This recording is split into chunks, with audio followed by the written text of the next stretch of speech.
אני אגיד את זה ברור. אם לא פותחים לי את הדוד מתי שאני רוצה, אני לא נשארת בבית הזה.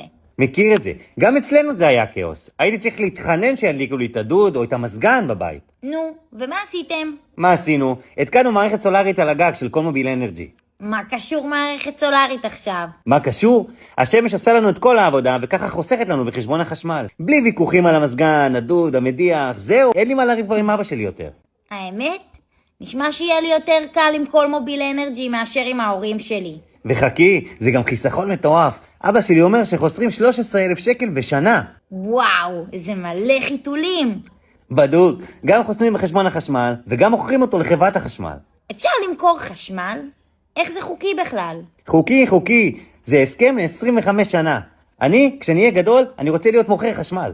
יש מצב שקולמוביל אנרג'י עושים גם מערכות לגני ילדים? שמעתי שהם עושים הכל. אז איך אני בודקת את זה? אקזם, בוא נתקשר אליהם, כוכבית 8075.